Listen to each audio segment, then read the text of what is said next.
আল্লাহর কথার কোনো গোয়া মাথা আমি কিছুই পাই না। বলে যে আল্লাহর কথার আগামাথা আরো কি খারাপ শব্দ ব্যবহার করছে, যেটা পবিত্র জায়গায় বসে বলাও যায় না।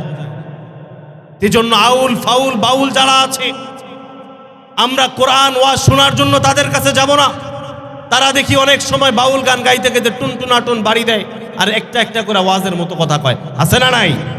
অতএব ওয়াজ শুনতে হলে এই সমস্ত আলেমদের কাছে আসতে হবে, আউল ফাউলদের কাছে যাওয়া যাবে না। এখন তো এই ভাইরাস, আবুল সরকার ছিল কোনো এক এলাকার, এখন তো দেখি ভাইরাস আইতেই তো আমার ২৫০০ হয়েছে। আপনারা জানেন কিনা এরকম একটা বাউল গানের আসর আমাদের এই যে বিষ্ণুন্দী ইউনিয়ন ২ নং ওয়ার্ডে এটা হওয়ার কথা কিছুদিনের ভিতরে। এখানে অনেক আলেম ওলামা গত ২-৩ দিনের ভিতরে সাংবাদিক সম্মেলন করেছে। তারা বিভিন্নভাবে বিভিন্ন জায়গায় সেটাকে বাধা দেওয়ার চেষ্টা করছে, একটা নিয়মের ভিতরে থেকে কারো আঘাত আমরা করি নাই। কিন্তু দেখছি দুঃখ আর পরিতাপের বিষয়, ২৫০০-এর জমিনে যে সমস্ত আলেমরা এই বাউল শিল্পীদের বিপক্ষে গিয়েছে, আবার দেখি একদল সুশীল সমাজ, তারা নিজেদেরকে সুশীল বলে পরিচয় দেয়, তারা আলেমদের বিরুদ্ধে গেছে। আমরা আলেমদের পক্ষে না বিরুদ্ধে? জোরে বলেন, পক্ষে না বিপক্ষে? অতএব ওই আবুল সরকারের মতো অন্য কোন আবুল সরকার আমাদের ২৫০০ গজাইতে দিব না, কথা ঠিক কিনা বলেন? বলে শুধু জানির হজরত নয়, আমাদের মরহুম পীর সাহেব হুজুর চরমুনাই তিনিও জিকির করতেন। সৈয়দ মোহাম্মদ ফজলুল করিম রহিমাহুল্লাহ তাআলা বলে যখন জিকির শুরু করতেন, জিকির আর জিকির, বলে তিনি শুধু জিকির করতেন। আর একটু কাছে যদি আসি, হাফিজ হুজুর রহিমাহুল্লাহ তাআলার ঘটনা পাওয়া যায় যে আমাদের পাগল হইতে হবে কার? জোরে বলেন কার? আল্লাহর পাগল হইতে হবে। হাফিজ জি কেমন পাগল ছিল ওনার এক কিতাবের ভিতরে পাই, জীবনের ভিতরে, যে উনি একবার এস্তেঞ্জায় গেছে, এস্তেঞ্জা সারার, বলে এস্তেঞ্জায় যাওয়ার পর এস্তেঞ্জা থেকে বের হইছে, ওনার খাদেম বলেন যে আমি দেখলাম যে হাফিজ হুজুর রহমতুল্লাহ আলাইহির মুখ দিয়ে রক্ত বের হচ্ছে। হাফিজ হুজুরকে জিজ্ঞাসা করা হলো যে হুজুর মুখে রক্ত কারণ কি? হাফিজ হুজুর বলতেছিল যে আমার এই জবান এত বেশি নড়ে, এত বেশি আল্লাহকে ডাকে যে আমি আমার এই জবান জিহ্বাকে ঠিক রাখতে পারতেছিলাম না, জিহ্বাকে ঠিক রাখতে পারতেছিলাম না। ইস্তেঞ্জায় গিয়ে তো আল্লাহর নাম জপা যাবে না। যখন এই জিহ্বা বারবার আল্লাহ আল্লাহ জপতেছিল, জিহ্বা বারবার লড়তেছিল, এই জন্য আমি আমার দাঁত দিয়া আমার জিহ্বাকে শক্ত করে কামড় দিয়ে ধরছি।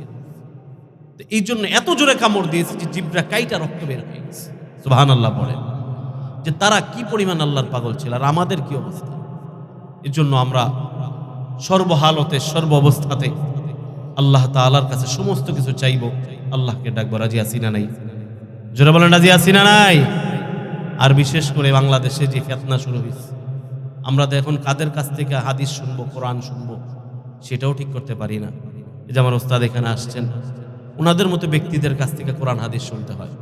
এখন তো আমরা কোরআন হাদিস এরকম যোগ্য বুজুর্গ আলেমদের কাছ থেকে না শুই না, আউল ফাউল গো কাছে গিয়া, বাউল গো কাছে গিয়া কোরআন হাদিস শিখতে চাই। কথা বলেন ঠিক না বেঠিক? কথা ঠিক বলি নাই? আপনারা কি ভয় পাইতেছেন নাকি? ভয় পাচ্ছেন? জোরে বলেন, ভয় পান?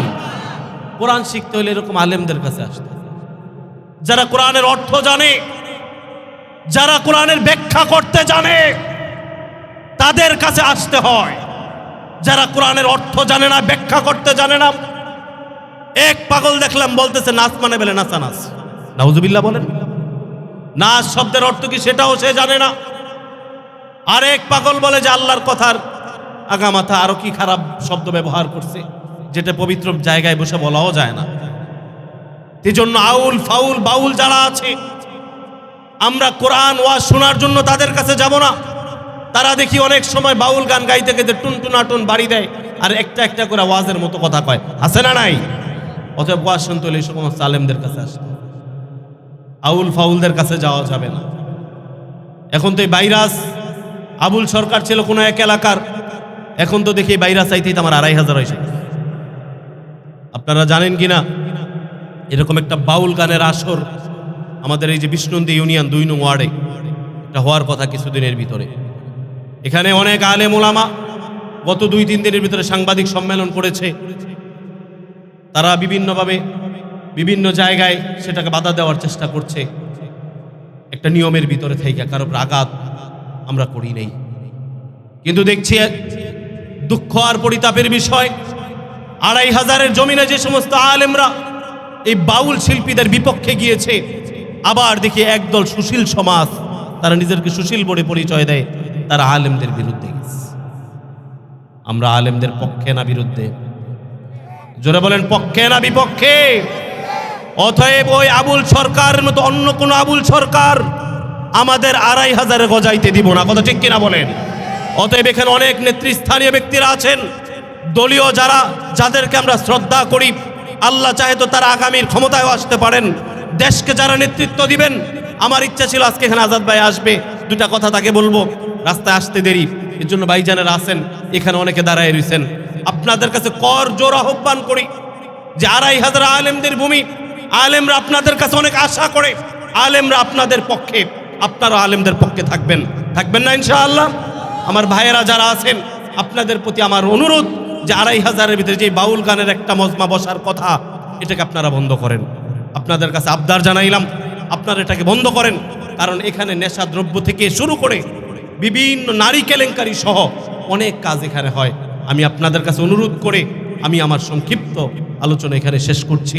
আমি আমার জন্য দোয়া চাই, আমার জন্য দোয়া করবেন আল্লাহ তাআলা যেন দিনের খেদমত করার তৌফিক দান করে। হুজুর এখানে বসা বেয়াদবি হয়ে গেছে, কথা বলছি, হুজুরের কাছে দোয়া চেয়ে আমি আমার সংক্ষিপ্ত আলোচনা এখানে শেষ করছি। আসসালামু আলাইকুম রহমতুল্লাহি ওয়া বারাকাতুহু।